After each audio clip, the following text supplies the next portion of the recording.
Les invito a que abran sus Biblias en Primera de Timoteo.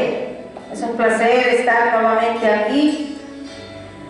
Nos hemos gozado en el Señor. Bienvenidos todos y cada uno. Todos los que están siguiéndonos en la web, los que apenas por primera vez tengan oportunidad. Somos la Iglesia, la misericordia de Dios es infinita. Estamos localizados en Lawrenceville, Georgia. Les invitamos. Estamos aquí todos los martes, 7:30, los sábados y domingos a las 6 de la tarde. Estamos por bendición del Señor, ha puesto en mi esposo esa oportunidad, ese honor de trabajar lo que son estudios. Es lo que el Señor me permite trabajar en él. Yo trabajo puro estudios para que el Señor vaya abriendo los ojos de nuestro entendimiento. Primera de Timoteo 1:16. ¿Ya están listos? Se ponen de pie, los que no hayan estado, por favor. Leemos la palabra en el nombre del Padre, del Hijo, del Espíritu Santo. Amén. Pero por esto fui recibido a misericordia, para que Jesucristo mostrase en mí el primero, toda su clemencia, para ejemplo de los que habrían de creer en él, para vida eterna. Inclinen su rostro, vamos a orar. Oh poderoso Padre Celestial, aquí estamos, Señor, delante de tu presencia, Señor. Oh poderoso Dios, santo, santo, santo, te claman en los cielos, Señor, te alaban, Padre. Estamos aquí, Señor, presentes, Padre, cubriéndonos con tu sangre preciosa, Padre, pidiéndote, Padre, perdón, Padre, por nuestros pecados, Señor. Permite, Padre Santo, que en este día, Señor, seas tú ministrando, Señor, nuestras vidas, Padre. Úsame, Señor, que no sea palabra mía, Padre, sino tu Espíritu fluyendo, Señor. Pon en todos, Señor, y cada uno de los que escuchen, Padre. Oh poderoso Dios, seas tú, Padre Santo, poniendo, Señor, ese deseo, Padre Santo, de escuchar, que tu palabra no regrese vacía, Padre, que sea tierra fértil, Señor. Abre los ojos de su entendimiento, te lo pido. Todo esto en el nombre de tu Hijo amado. Amén. Amén.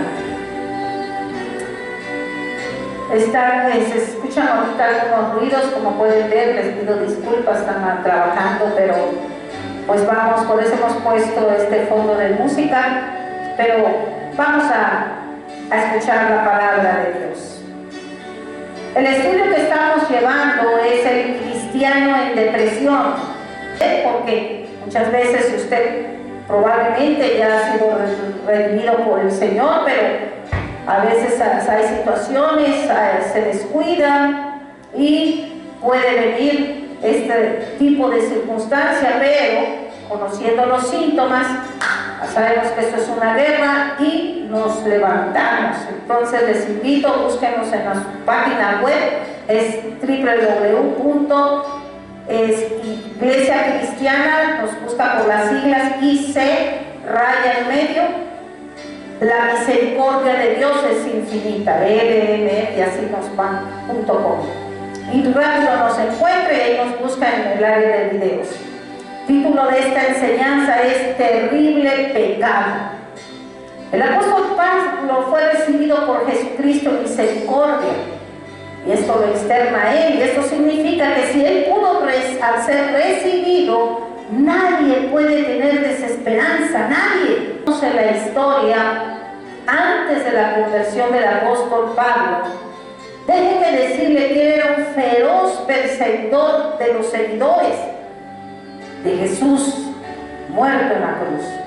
Ya le habían autorizado para matar a más cristianos que habían salido de Jerusalén huyendo porque los estaban persiguiendo. Y camino a la ciudad de Damasco, Jesús se le apareció. Fue una conversión inmediata, tremenda en su vida, y le dio una visión. Y esta misma visión lo dejó temporalmente ciego, pero finalmente abrió sus ojos al tercer día, tanto física como espiritualmente, a esta verdad. No somos salvados, por las obras de la ley, sino por la gracia. Y el apóstol reconoció la inutilidad de tratar de ganar el favor de Dios y se convirtió en un ferviente defensor de la gracia como el agente de la salvación, porque él era pegado a la ley. Entonces automáticamente, cuando Cristo le abre los ojos, él fue un defensor de la gracia, porque pudo darse cuenta que no es por obras.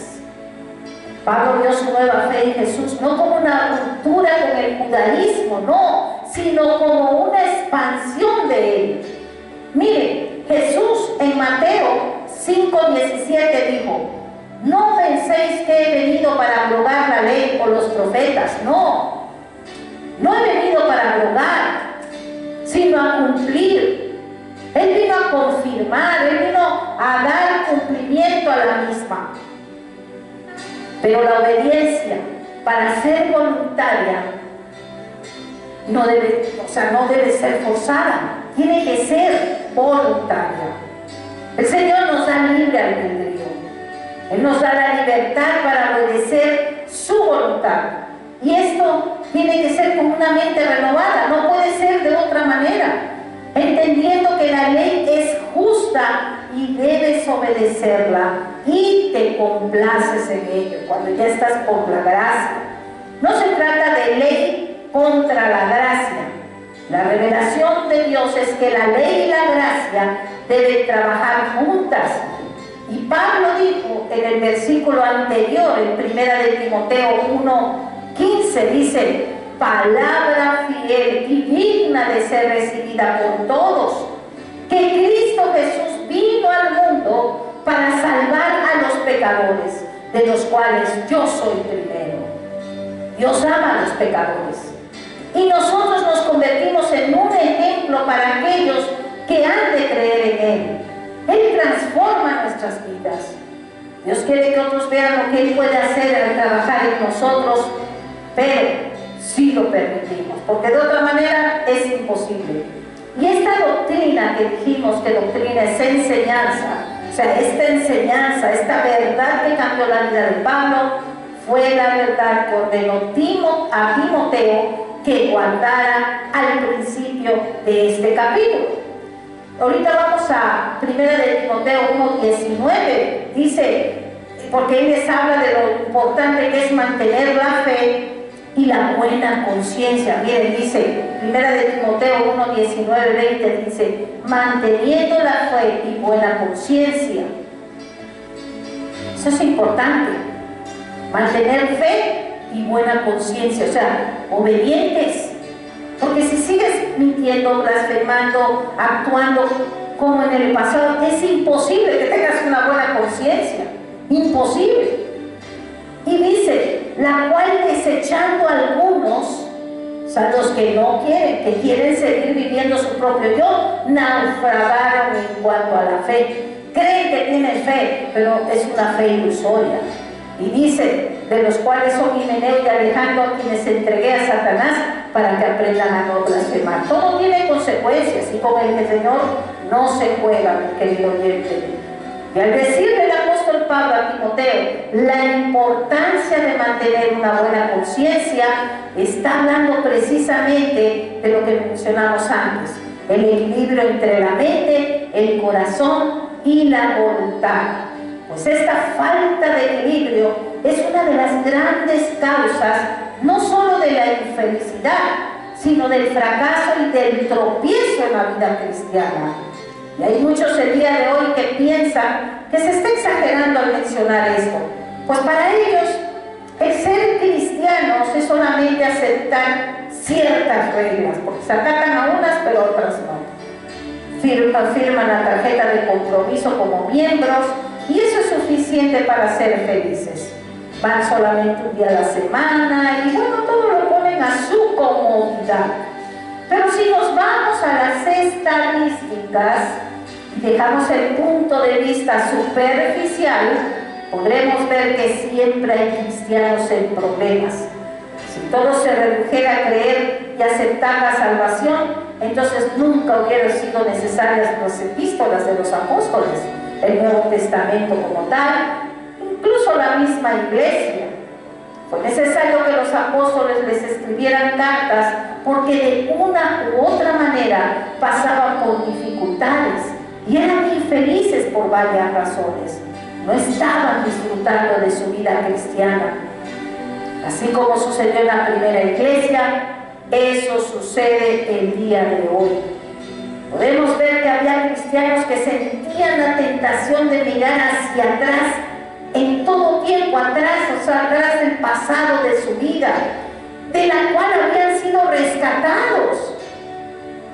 Otros se enfrentaban a duras tentaciones y caían, y otros tenían también a través de las cartas exhortados a mantenerse firmes, porque ellos sí eran cruelmente perseguidos porque no negaban la fe.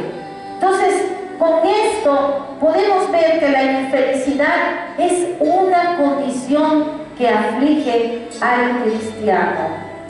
Mi querido oyente, hermanos en Cristo, déjenme decirle que si usted se halla en problemas o se siente infeliz, también puede ser que no sea cristiano. No significa que no lo sea.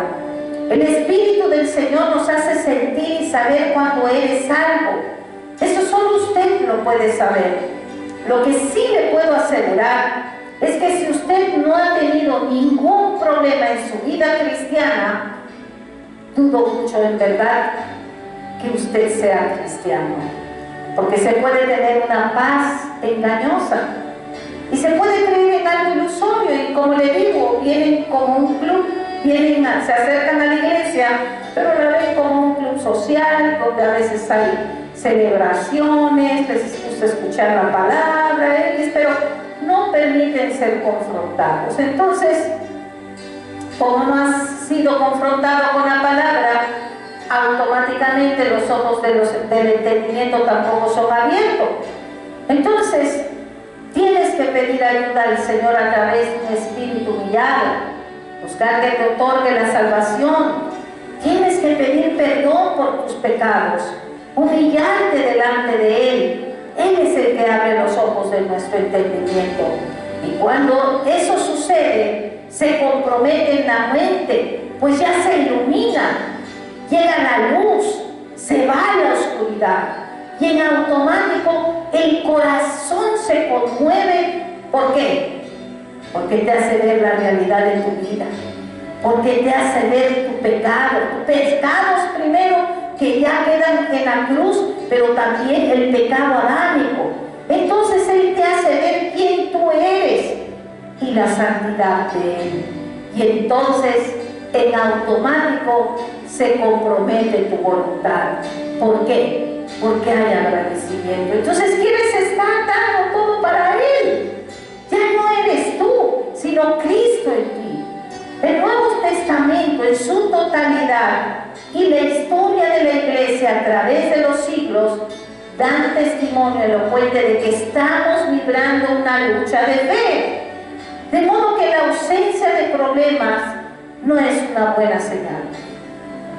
Desde el momento en que nos declaramos cristianos, escúchame, porque mucha gente no le gusta escuchar eso, pero es verdad, es una realidad. Cuando nosotros nos declaramos cristianos, nos convertimos en blanco principal de los ataques del diablo. El Señor reprenda, quien del mismo modo que asedió y atacó a nuestro Señor, también asedia y ataca a su pueblo.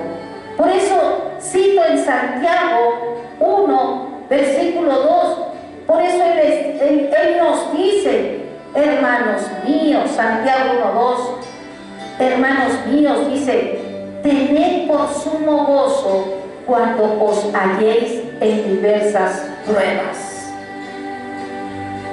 Siempre estamos pasando por tentaciones, pero Él dice que que estemos de tener por sumo gozo cuando pasemos esas pruebas, porque esas pruebas van a crear en nosotros paciencia, y la paciencia esperanza, y la esperanza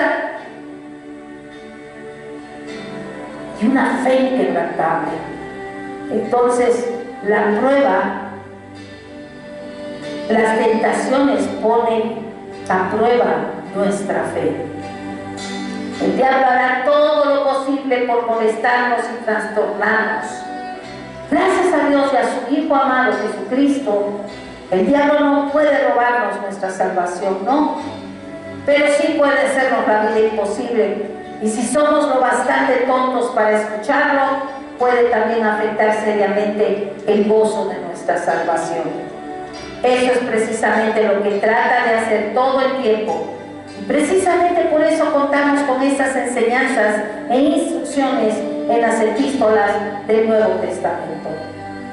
Vamos a ver la manera más común que tiene el enemigo para atacarnos. Este caso que vamos a ver, en el que afrontan los cristianos, que es por causa de algún pecado en específico en su vida anterior, se sienten desdichados o sufren de depresión espiritual. En este ejemplo, no faltará quien pregunte y hasta dude si tales personas son realmente cristianas, y en verdad sí son cristianos. Incluso, miren, si se les pide que definan la fe cristiana, lo van a hacer a la perfección. Y tienen bien clara la doctrina de la justificación por la fe. Es decir, saben que jamás podrán por sí mismos justificarse ante Dios. No confían en su propia vida, ni en ninguna otra cosa que pudieran hacer. Están conscientes de que no hay nada que puedan hacer por ellos, sino que dependen de la gracia de Dios en nuestro Señor y Salvador Jesucristo. Algunos se preguntan qué pasa con ellos, que a pesar de entender esta importante doctrina y que hablan como cristianos, son infelices, y lo son por causa de algo que hay en su vida anterior. Cuando uno habla con ellos y los ve uno infelices, desdichados, puede uno darse cuenta de que siempre hablan de lo mismo. Siempre sacan a colación el tema, ya sea una acción, o que ellos hicieron, o que les hicieron. Por lo general se trata de algo grave, y constantemente lo traen a la memoria, lo machacan y remachacan y no pueden dejar de mencionarlo. Y condenándose ellos mismos por esta razón que algunas veces que ellos dijeron, y esto les causa infelicidad. Hay infinidad de casos. Son personas que creen en el Señor, sienten su perdón, se bautizan incluso, pero después de un tiempo, algo en su pasado se le viene al recuerdo y sienten que no merecen la salvación del Señor. Que tal vez fue emoción lo que sintieron, pero que en verdad no son dignos del perdón del Señor. Y siempre dicen, pues sí, lo sé, pero siempre hay un pero. Son gente abatida, cristianos desdichados, son gente que sufre de depresión espiritual. ¿Y cuál es el verdadero problema en este caso? Son dos explicaciones principales que pueden darse en esa condición. La primera de ellas, y por supuesto la más importante, es la obra del diablo. El Señor reprenda, porque es precisamente Él quien, no pudiendo despojarnos de nuestra salvación, opta por arrebatarnos nuestro gozo. Pero escucha, lo hace usando tu propia concupiscencia de tu persona. Su mayor preocupación es la de evitar que alguien llegue a ser cristiano, pero cuando falla, se propone hacer a ellos cristianos miserables. Las personas viven su vida como las telenovelas de la vida pasada y siguen siempre situaciones con todas las personas que le rodean. Terrible. Ahora, también hay otra causa secundaria, y en esta condición se debe a que se desconoce la doctrina. a que no se tiene una clara comprensión de la doctrina de la salvación del Nuevo Testamento. Y entonces vamos a pensar y pongamos en práctica nuestra doctrina. Pensemos en el caso del apóstol Pablo. Les invito, vamos a ir a primera de Timoteo 1, 12 al 16, vamos a volver incluso a leer nuestro versículo base. Y miren lo que dice él en el versículo 12, dice: doy gracias al que me fortaleció, a Cristo Jesús nuestro Señor, porque me tuvo por fiel, poniéndome en el ministerio, habiendo yo sido antes blasfemo, perseguidor e injuriador, mas fui recibido a misericordia porque lo hice por ignorancia, en incredulidad. Pero la gracia de nuestro Señor fue más abundante con la fe y el amor que es en Cristo Jesús. Palabra fiel y digna de ser recibida por todos, que Cristo Jesús vino al mundo para salvar a los pecadores, de los cuales yo soy el primero. Pero por esto fui recibido a misericordia, para que Jesucristo mostrase en mí, el primero, toda su clemencia, para ejemplo de los que habían de creer en Él, para vida eterna. Eso es maravilloso. Podemos advertir lo que dice el apóstol. En cierto sentido está afirmando que el Señor Jesucristo lo salvó para ponerlo de ejemplo. ¿Pero ejemplo de qué?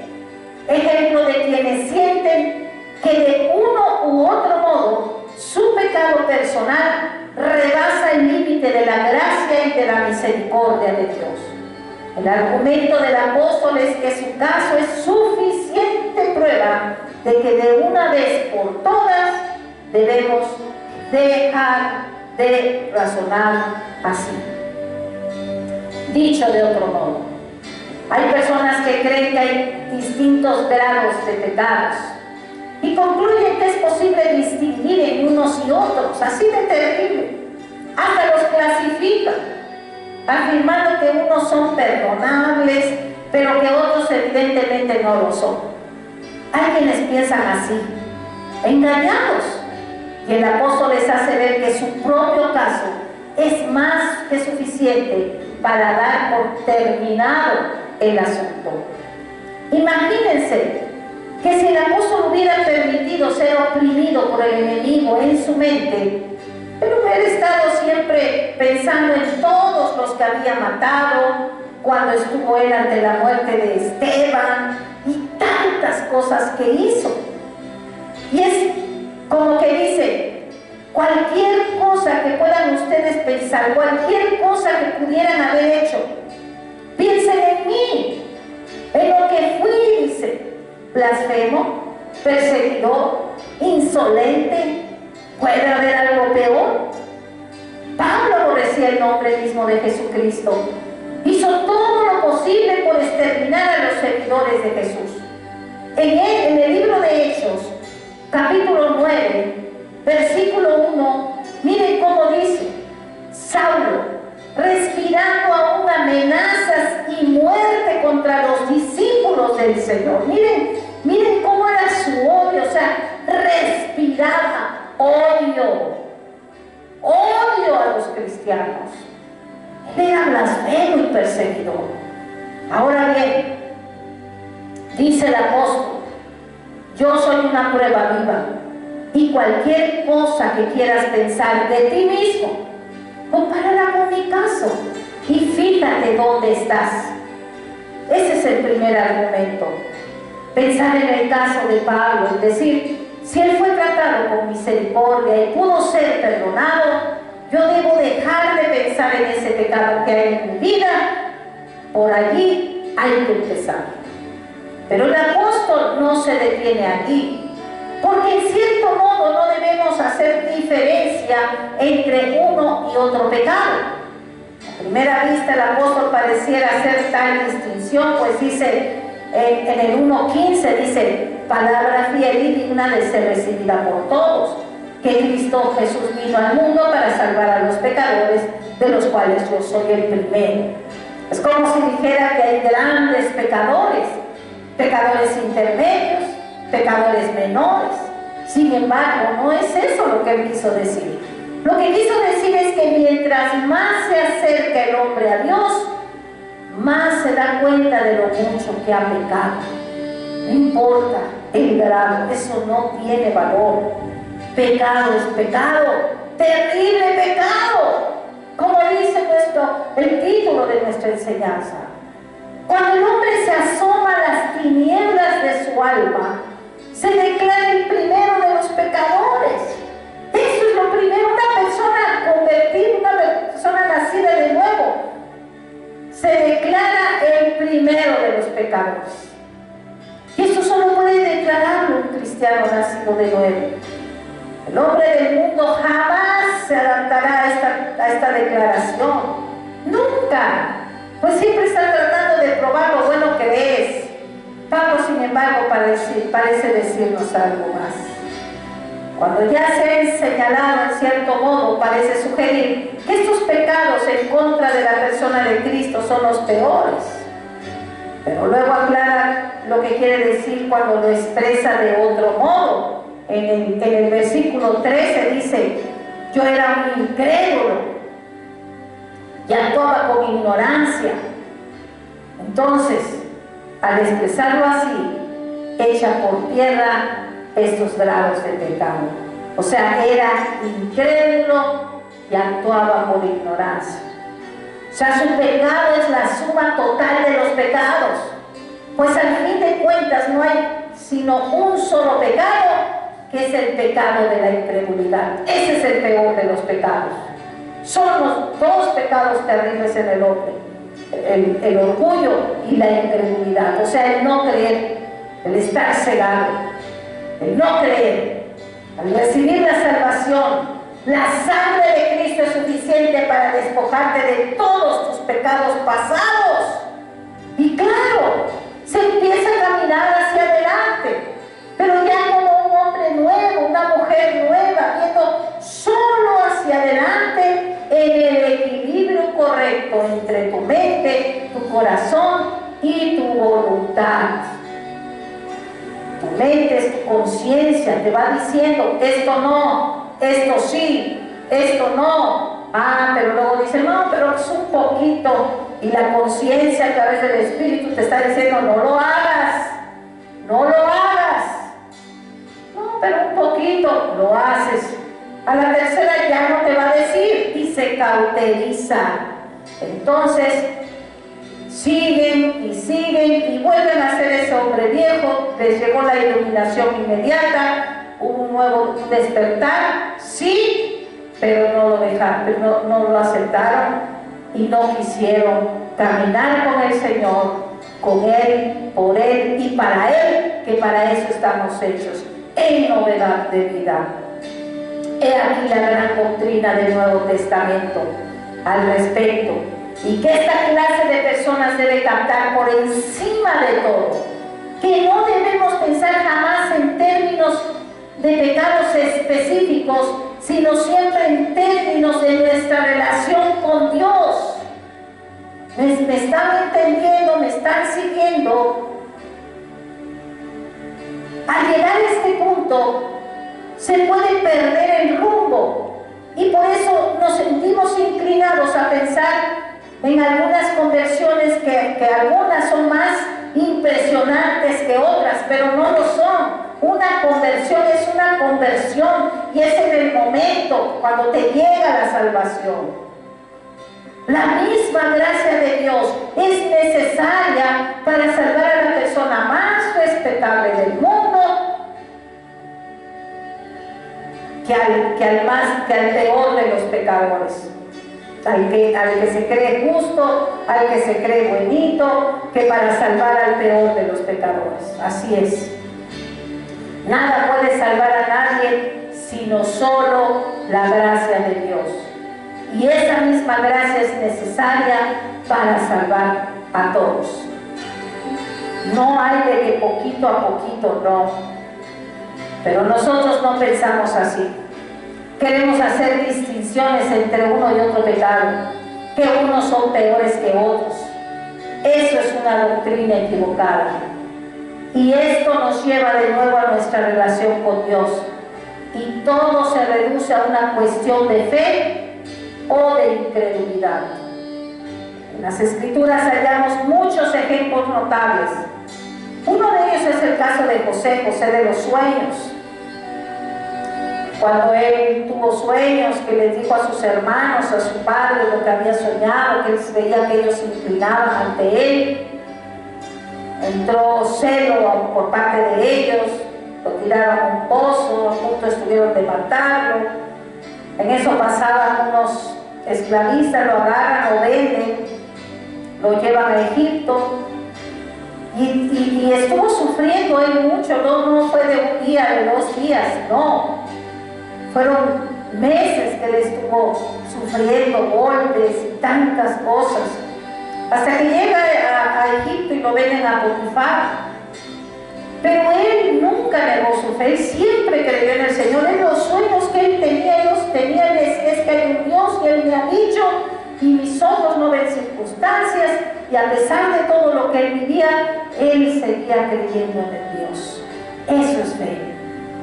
El caso es que fue vendido a Potifar, de un momento en que lo puso como jefe ahí en la casa, y la esposa lo empezó a seducir, pero él una mente con un entendimiento gran espiritual que él tenía esa mente renovada de la que hemos estado hablando.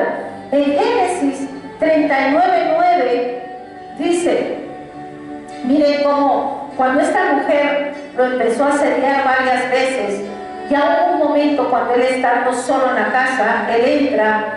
Y entonces esta mujer se le vuelve a insinuar, pero ya se le echó encima, y entonces él le dice, no hay otro mayor que yo en esta casa, porque Potifar le había dado la confianza, porque todo en sus manos prosperaba, en las manos de José, porque tenía gracia ante Dios, y ninguna cosa me ha reservado sino a ti. Claro, él respetaba, por cuanto tú eres su mujer. ¿Cómo pues haría yo este grande mal? Pero miren lo que dijo.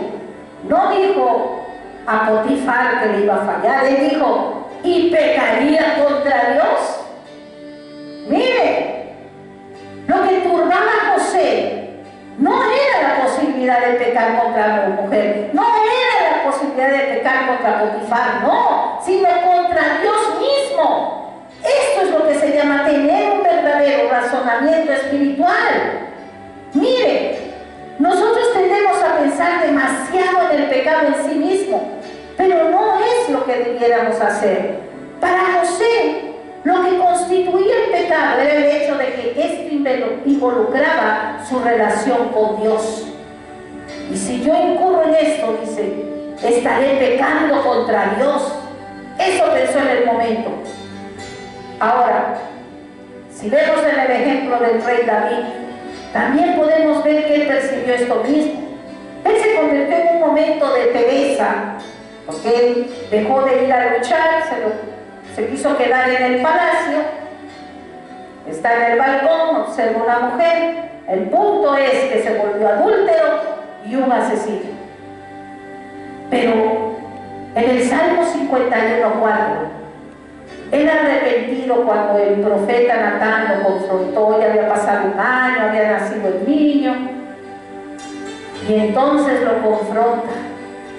Él ya había olvidado su pecado, miren qué tremendo, ya lo había escondidito, ahí lo tenía, y lo confronta. Ahí David cayó de rodillas, clamó perdón. Contra ti, dice, contra ti solo he pecado y he hecho lo malo delante de tus ojos. Con eso David no restaba importancia al daño que había causado a otros, pues aunque sabía que había actuado mal, también sabía que eso no era lo peor. Era su relación con Dios lo que le preocupaba. En el momento que empezamos a razonar así, nos olvidamos de los pecados en específico y de que uno pueda ser peor que otro. El problema era mi incredulidad, dice Pablo, y no los hechos en particular. Lo importante en realidad es nuestra relación con Dios y con la ley, con los mandamientos. Él está observando en todo tiempo, Él es omnisciente. Si tú crees que le engañas, estás mal. Dice su palabra que aún los pensamientos no llegan a nosotros y Él ya los conoce. Cuando tú actúas mal, cuando tú estás diciendo malas palabras, cuando tus actitudes son groseras, cuando tú señalas, cuando tú, todas esas cosas, estás haciéndolo delante de Dios. Y el Nuevo Testamento nos da al respecto algunas enseñanzas sorprendentes. Vamos a ver en el libro de Gálatas con detenimiento la lista de las obras de la carne que Pablo enumera. En Gálatas 5:19 dice, Gálatas 5:19 dice, y manifiestas son las obras de la carne. ¿Cuáles son? Adulterio, fornicación, inmundicia, lascivia, idolatría, hechicerías, enemistades, pleitos, celos, iras, contiendas, disensiones, herejías. Dijo odio, y muchas veces pensamos que el pecado solo tiene que ver con la gente adúltera e inmoral, ¿sí o no? Pero resulta que no es así, sino que tiene que ver con odio, con pleitos, con celos, con envidias, contiendas, con deshonestidad. Cuando no eres capaz de dar la cara, déjenme decirles que estos se cometen en el corazón, vienen del corazón de la persona y se sienten buenitos. Hay deshonestidad en sus corazones, eso es lo que hay. En el versículo 21 dice, envidias, homicidios, borracheras, orgías y cosas semejantes a estas, acerca de las cuales os amonesto, dice, como ya os lo he dicho antes, que los que practican tales cosas no heredarán el reino de Dios. Vaya lista. El Señor dijo esto mismo cuando nos hizo recordar en Mateo. En el libro de Mateo 15:19 dice, porque del corazón salen los malos pensamientos, los homicidios, los adulterios, las fornicaciones, hurtos, falsos testimonios, blasfemias, todo eso, hurtos, falsos testimonios, blasfemias. Y puso juntos no solo algunos pecados grandes, sino todos los pecados, cualquier pecado, cualquier cosa que sugiera desobediencia o quebrantamiento de la ley o una mala relación con Dios. Y Santiago señala de una vez por todas este punto. Miren, en el libro de Santiago, en el capítulo 2:10 dice, porque el que cumple con toda la ley, pero falla en un solo punto, ya es culpable de haberla quebrantado toda. Eso es lo que aprendió Pablo. O sea, la ley no se quita, es una continuación con la gracia, van de la mano. Pero la ley es imposible cumplirla. Es imposible. Con un punto quebrantas toda. Como podemos ver, todos estamos en el mismo nivel. Lo importante no es un punto específico de la ley, sino la ley en su totalidad. Tal es la perspectiva divina. De modo que no permitamos que el diablo nos engañe, el Señor lo reprenda.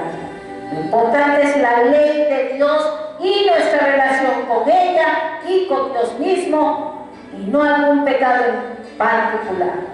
Y esto nos lleva al tercer punto. El problema con los cristianos que no son felices es que en realidad no creen en las Escrituras. ¿Alguna vez habías pensado en eso? Dice, es que mi problema es este pecado que he cometido, pero te digo, el problema radica en la incredulidad, y es que no se cree la palabra. Cito primera de Juan 1, versículo 9. Dice así, si confesamos nuestros pecados, Él es fiel y justo para perdonar nuestros pecados y limpiarnos de toda maldad. ¿Ya ven? Si tú confías, esta declaración tan categórica, ¿quién hace? Dios, el Espíritu de Dios. El Espíritu Santo por medio de su siervo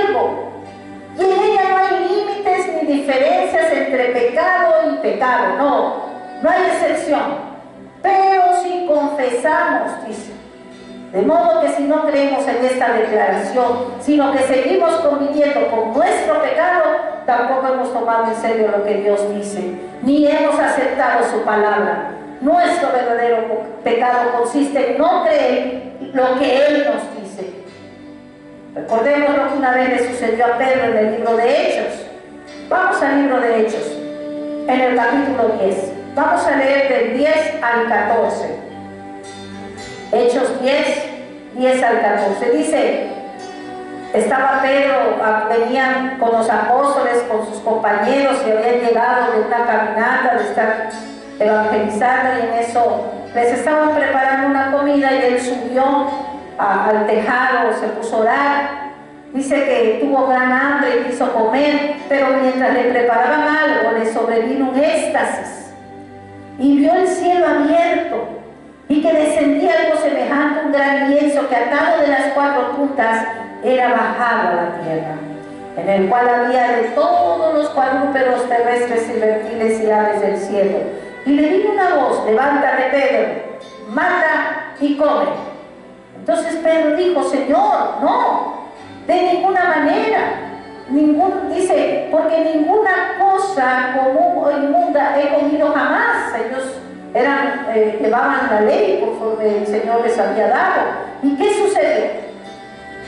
La voz de Dios vino otra vez a él desde el cielo, y en el versículo 15 le dice: volvió la voz y le dijo: lo que Dios limpió, no lo llames tú común. Dios le dijo: ¿te das cuenta de lo que haces? Tú insistes en llamar impuro lo que yo te he mandado matar y comer. Lo que Dios ha purificado, tú no lo llames impuro. Y ese es el mensaje que estamos dando. Si tu circunstancia ha sido esa, que durante muchos años por causa del diablo has estado sometido a la depresión por algún pecado en particular, algún suceso infeliz en tu vida anterior, no has querido cambiar tus hábitos, en realidad no has querido, y te acostumbraron a través de telenovelas que te enajenaron tu mente, y toda tu vida siempre quieres verle el conflicto. No importa lo que haya sido, lo que yo quiero decirte en el nombre de Dios es lo siguiente: lo que Dios ha purificado por la sangre de su Hijo unigénito, tú no lo llames impuro. La sangre de su Hijo Jesucristo nos limpia de todo pecado y de toda injusticia. ¡Gloria a Dios! No solo es orar, mire, querido oyente, hermanos, hermanas en Cristo, creen la palabra de Dios. Siempre estamos pidiendo que ore, pero no solo es orar también, sino que hay que poner en acción nuestros actos, caminar en obediencia delante de Dios. No sigas orando frenéticamente por alcanzar un perdón si sigues con tus mismos hábitos. No tiene sentido. No tiene sentido. Porque no estás creyendo en su palabra. Sujétate a Él.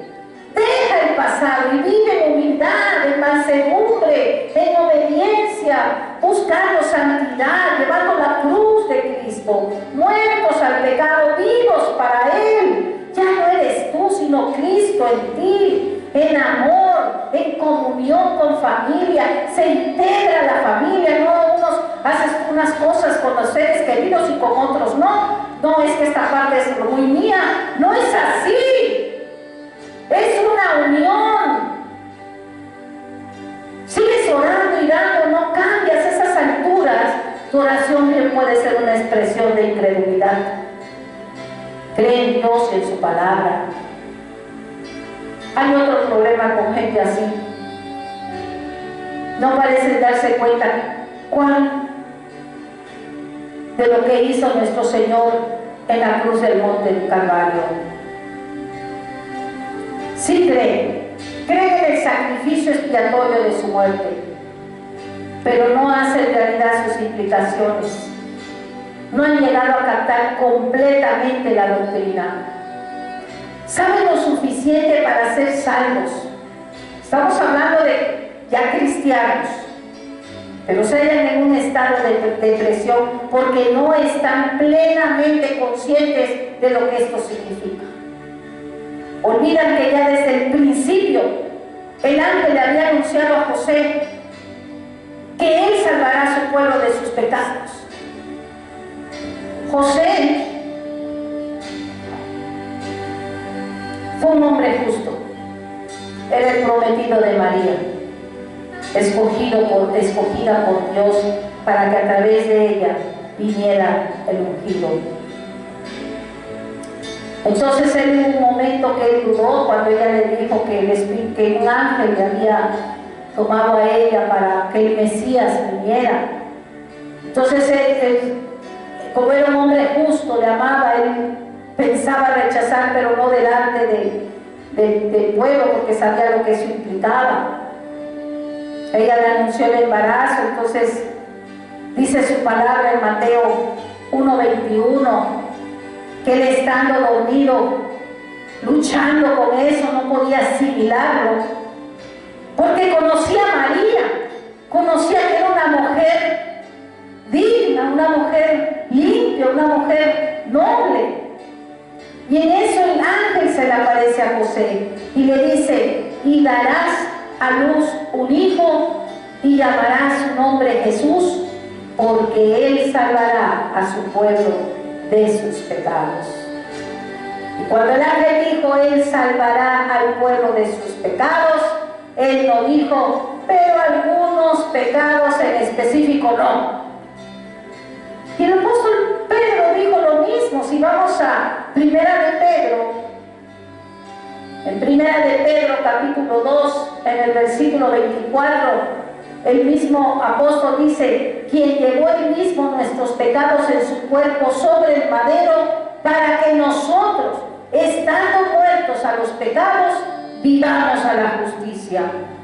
Él mismo, en su cuerpo, llevó el madero de nuestros pecados, para que moramos al pecado y vivamos para la justicia. Por sus heridas hemos sido sanados. Gloria a Dios. En 2 de Corintios, en el capítulo 5, en el versículo 21, dice: al que no conoció pecado, por nosotros lo hizo pecado, para que nosotros fuésemos hechos justicia de Dios en él. Gloria a Dios, aleluya. Dios lo trató como pecador. Todos los pecados, uno por uno, sin límite, sin dejar fuera ninguno, fueron puestos en él. Todos y cada uno de los pecados de su pueblo están puestos en él. De hecho, él mismo lo dijo en la cruz, ¿no es verdad? En el libro de Juan, nosotros podemos ver cuando el Señor Jesús, en el capítulo 19, en el versículo 30, dice: cuando Jesús hubo tomado el vinagre, dijo: consumado es. Consumado es. Y habiendo inclinado la cabeza, entregó el Espíritu. Todo se ha cumplido. Todo es todo. ¿En qué sentido se ha cumplido? En el sentido de que no solo se tomaron en cuenta todos los pecados cometidos en el pasado, sino también se tomaron en cuenta todos los pecados que pudieran cometerse alguna vez. El sacrificio de Cristo se hizo una vez para siempre. Cristo nunca volverá a ser crucificado, y no debes hacerlo tú regresando, no queriendo dejarlo. De modo que en la cruz fueron tomados en cuenta todos los pecados. Tienes que entenderlo, absolutamente todos, y esto de manera definitiva y completa. Nada quedó inconcluso, nada. Todo se ha cumplido. Por lo tanto, nuestro siguiente paso es que debemos entender claramente lo que significa la justificación. Yo sé que lo vimos en el capítulo anterior para los que nos están siguiendo.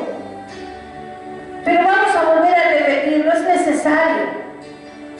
Recordemos que nuestra justificación no solo significa que nuestros pecados han sido perdonados y que Dios mismo nos ha declarado justos, sino que somos declarados justos de manera permanente y no solo en el momento en que creímos, no. Además, la justificación significa que Dios nos adjudicó la justicia positiva de su propio Hijo, del Señor Jesucristo.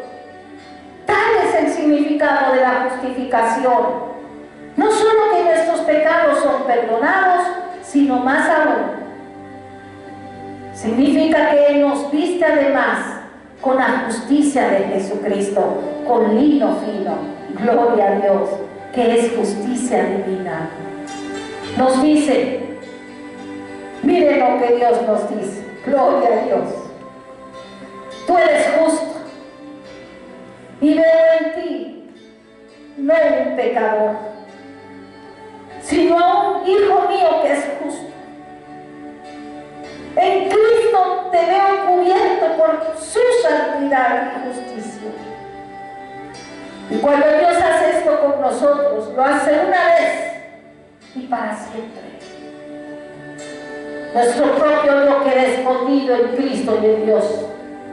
Nuestra vida y personalidad entera se manifiestan en la presencia de Dios, en la justicia de Cristo.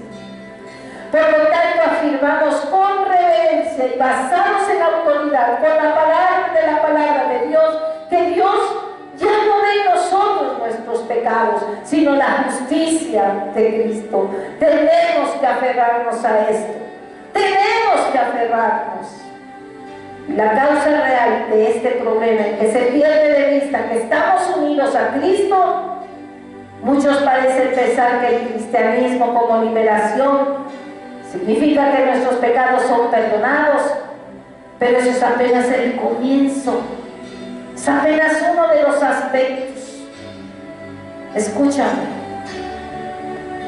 La salvación significa esencialmente estar unidos a Cristo, ser uno con Él, así como estuvimos unidos a Adán, pero ahora lo estamos a Cristo, porque con Él fuimos crucificados. En el libro de Gálatas, en el capítulo 2, en el versículo 20 dice: con Cristo estoy juntamente crucificado y ya no vivo yo, mas vive Cristo en mí. Y lo que ahora vivo en la carne, lo vivo en la fe del Hijo de Dios, el cual me amó y se entregó a sí mismo por mí. Gloria a Dios. Así lo afirma el apóstol Pablo. La idea es, todo lo que le sucedió a él, me ha sucedido a mí. Soy una con Él, soy uno con Él. Cuando usted tenga la oportunidad, le invito, lea los capítulos 5 y 6 del libro de Romanos.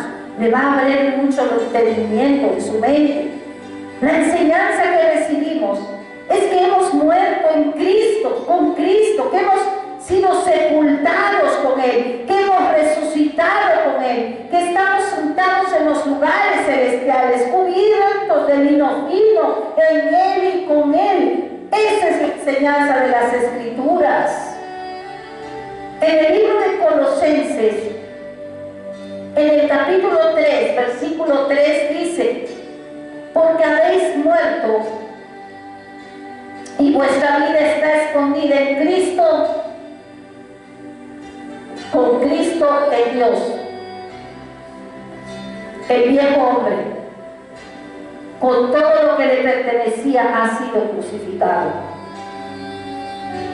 En el libro de Romanos, en el capítulo 6, 11 dice así: así también vosotros consideraos muertos al pecado, pero vivos para Dios en Cristo Jesús, Señor nuestro.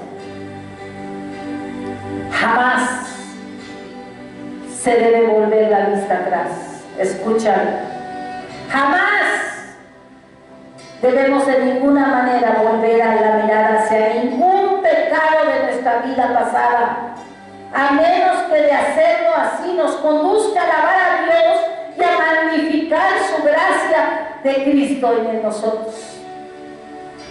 Si usted continuamente está viendo su pasado, en consecuencia se va a deprimir. Y va a ser un cristiano deprimido, y esto lo va a llevar a sentirse miserable. Pablo reconoció: yo era blasfemo, pero no se detuvo allí. Porque él no dijo, por tanto, soy indigno de ser un predicador. No, fue totalmente al contrario. Dijo: doy gracias al que me fortalece, Cristo Jesús nuestro Señor, pues me considero digno de confianza al ponerme a su servicio. Gloria a Dios. Dijo: la gracia de nuestro Señor se derramó sobre mí con abundancia, junto con la fe y el amor que hay en Cristo Jesús. Entonces, mis queridos hermanos, hermanas en Cristo, mis queridos oyentes, si usted está volviendo a ver su pasado y se siente deprimido, eso quiere decir que le está poniendo más atención al diablo, que su mente no ha sido renovada. Pero si usted voltea su pasado y dice: lamentablemente, es verdad, yo estuve cegada por el Dios de este mundo, pero doy gracias a Dios porque fue más poderoso y su gracia más abundante. De tal modo su amor y su misericordia vinieron sobre mí, que todo está perdonado. Soy una mujer nueva, soy un hombre nuevo. Así es como debemos mirar al pasado. Si no lo hacemos así, entonces se merece vivir desdichado.